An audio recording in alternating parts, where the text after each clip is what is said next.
So it's no secret that some of the designs put forward so far in One D&D have been questionable at best, but nevertheless, I want to remain optimistic.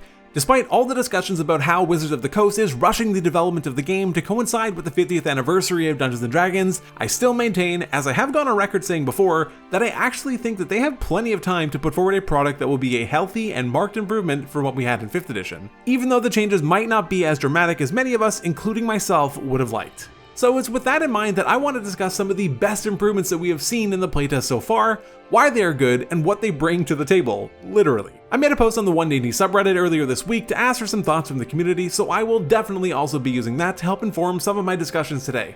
If you enjoy what I do and would like to support me in reaching my goal of 3,000 subscribers by the end of August, a sub to the channel would be incredible. All of the support over the last few weeks has been unreal. I cannot thank you all enough. So we're going to start off with what is probably the least controversial pick of them all, Cunning Strike and its sister feature, Devious Strike. Over the last nearly 1 year of playtest material that we have seen, I don't think I've ever seen anything quite as universally praised as Cunning Strike, and I think I can safely say that we would love to see more designs that borrow from its general philosophy, but not be obvious carbon copies of it. What makes Cunning Strike so elegant in its design is striking the brilliant balance of simplicity, effectiveness, and meaningful choice. Now, that's not to say that it's perfect. The knockout option in Devious Strike, for example, is probably a bit too expensive, but man, is this thing close to being perfect. Every choice has a cost, every choice is meaningfully different from another, and every choice allows you to feel like you can create a genuine impact on each of your turns, and the best part is that sometimes the choice is just to not use it. Well, that and the fact that it's not a spell. But in all seriousness, I think that one of the best aspects of the design of Cunning Strike is that I don't feel like it's a default. I don't feel like if I'm not using it that I'm losing out. This is one of my biggest complaints about the weapon mastery features that we saw in UA 5 and then again in UA 6, and I was certainly not alone in that sentiment. While I absolutely love the idea of weapon masteries, there was simply nothing interesting about them. There was no cost to using them, and they just made the weapons strictly better. They didn't create meaningful choice outside of maybe which weapons to use, I guess. The system, as is right now, is lacking exactly what Cunning Strike has: interest and versatility.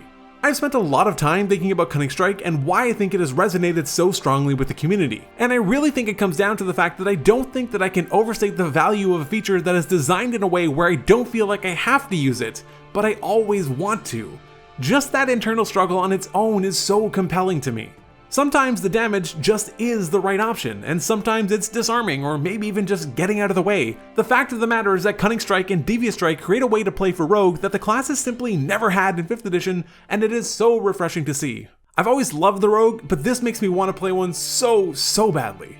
It's more of these types of features that I would love to see, but obviously not in overabundance either. Mechanics that allow you to make a genuine in-the-moment choice about what you want to do with your turn and that have real costs and real impacts, but also aren't complicated and don't require a player to spend so much time reading long paragraphs just to understand a rule are great. It's certainly a difficult thing to execute on, but I don't think that it's too much to ask either. The next one was actually a little bit controversial when it was first brought into the game back in 2020 with Strixhaven, and these are first level feats. When these first came out, tons of people were vehemently against them because it created too much power creep in their eyes and had the possibility of outclassing any character that was created that didn't use those rules. This always seemed a little bit silly to me, I'm not gonna lie, since feats were always an optional rule to begin with, and it's not like D&D is some hyper-competitive online game, so I honestly wouldn't really care if the person sitting next to me had a first level feat and I didn't, provided at least that we all have the same options to choose from.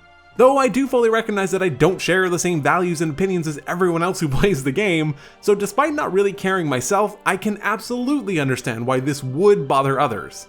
Anyway, Wizards of the Coast has really doubled down on background feats in One D&D, and I and seemingly many of you are actually loving it. While obviously important, backgrounds in 5e always felt a little bit underwhelming. I often found myself having to remind my players to make sure that they remember to actually go through and select a background, and not just their class and race. This change, along with tying ability score increases to backgrounds, really allows the entire character creation process to feel much more seamless and well-rounded. All aspects now, from your class to your race and background and subclass, all feel meaningful and like they equally contribute to the vision that you have for your character, and I absolutely love that. As far as I'm concerned, the question of potential so-called power creep is nearly irrelevant to me. Players getting access to more and more powerful things at various stages of the game, including the beginning, does not fundamentally break it in any way, since what it's being balanced against, things like monsters or traps or puzzles and social interactions, can be scaled in real time by the Dungeon Master if they feel that it would be necessary. And this is another inherently great aspect of the design, since it doesn't force anyone to do anything. It just creates options for both the player and the dungeon master, but also does so in a very controlled way.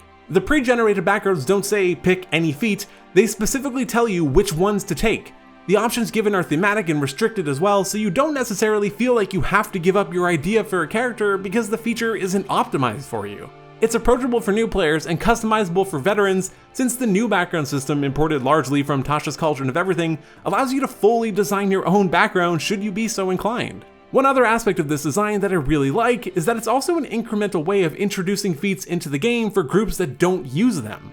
I know that they are technically a variant rule, but it blew my mind when Jeremy Crawford mentioned in multiple videos now actually, that based on their data, at least half of groups simply don't use feats at all. They strictly use ability score improvements. Now, far be it for me to tell someone how to derive their fun from the game. If you don't like feats and find that they complicate it or add too much complexity, that's fine, you don't have to use them.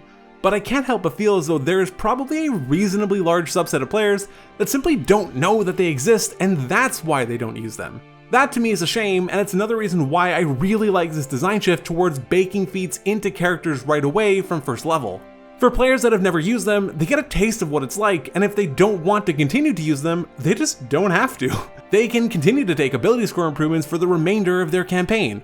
But the inverse is also true. For those players just being introduced to feats through the One D&D backgrounds, this opens up a whole new world for them of creativity and flexibility for their characters. I know this has seemingly been walked back in UA 6 for no apparent reason other than potential backwards compatibility wording, but I also really like that in the previous UA class progression tables, they had swapped the 5e language of ability score improvement to feat, of which the ASI is just another one.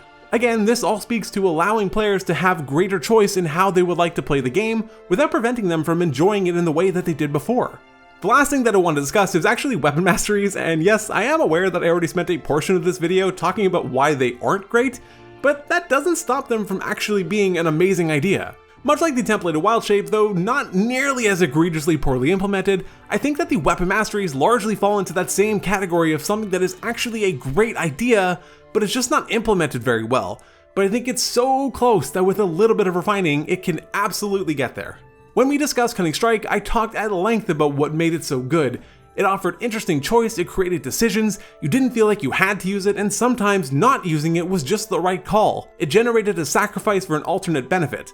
The thing about weapon masteries is that they do none of that. Weapon masteries, as they currently are, offer little more than a static improvement to weapons overall, which, don't get me wrong, it's not a bad thing. I'm happy to see weapons getting some much needed improvements, but it's just that the current implementation leaves so much to be desired. Where Cunning Strike offered a choice, masteries simply don't.